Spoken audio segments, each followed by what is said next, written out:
అదే కీర్తనల గ్రంథం 127వ అధ్యాయం 3వ వచనం చదువు బిడ్డది. కుమారులు యెహోవా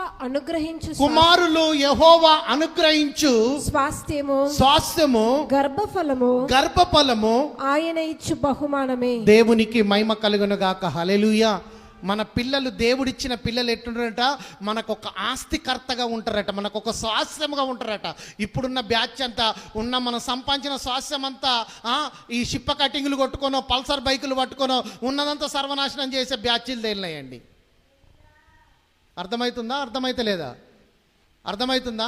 డబ్బులు లేవు కొడుకు అంటే 1000 రూపాయలు కడితేనే పల్సర్ బైక్ ఇస్తారట. ఫైనాన్స్ పెట్టున్నానా కష్టం తేర్పు. నేనైతే మాత్రమైతే బండెక్కిపోవాలని తల్లిదండ్రులను పిసికిస్తున్నారండి. ఇప్పుడు ఇస్తావా లేకుంటే చెట్టు కూగులాడ వాడాల మామిడి పండు లెక్క.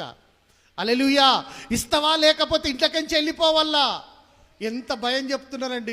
ఇంతకుముందు కుమారులను భయపెట్టిద్దరు తల్లిదండ్రులు, ఇప్పుడు కొడుకులకే ఉన్నడొక్కడు పుసుకుమంటే ఎట్లా అంటారండి, వాళ్ళకే గడగడ అనుకుతున్నారండి. ఇప్పుడు ఎస్ నో అనుకుతున్నారు. దేవుని ఆడు పోతే నేను ఓడికొరకు ఇదంతా కొడుకు అయితే ఒక బిట్టని నమ్మేస్తంటానని తీసుకపో కొడుకు అంటున్నాడు. తీసుకున్న తర్వాత ఎంత భయంకరంగా తయారవుతున్నారండి. దేవుని బిడ్డలారా, దేవుడిచ్చే బహుమానము వాళ్ళు ఎట్లుంటారట, స్వాస్థ్యముగా ఉంటారండి. అనగా ఒక ఆస్తిగా ఉంటారు. నువ్వు కష్టపడ్డ ఆస్తిని డ్యామేజ్ చెయ్యరు. వాళ్ళు ఇంకా దాంట్లో కలిపేటట్టుగా ఉంచుతారు, కానీ ఉన్నదంతా ఊడగొట్టారండి. ఒకసారి గట్టిగా స్తోత్రం చెప్పుదాం. హల్లెలూయా. దేవుడిచ్చే గర్భఫలం అయితే ఆ రీతిగా ఉంటుంది. అదే ఆ బ్యాచ్ ఇచ్చే గర్భఫలం ఏ రీతిగా ఉంటుంది?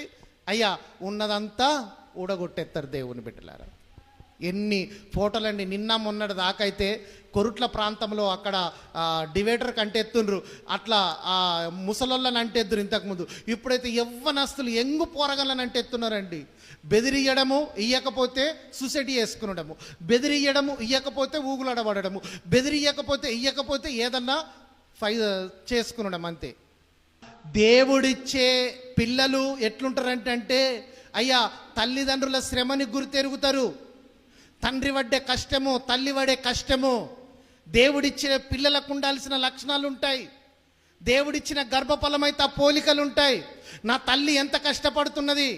ఒక 4 రాత్రి లేచి నా తల్లి కాళ్ళలకించి బ్లడ్ గారిపోతున్నది.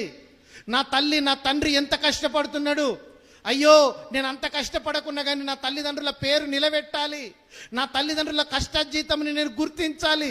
అట్లా కష్టపడతారు దేవుని బిడ్డలారా. దేవుడిచ్చిన బహుమానం అయితే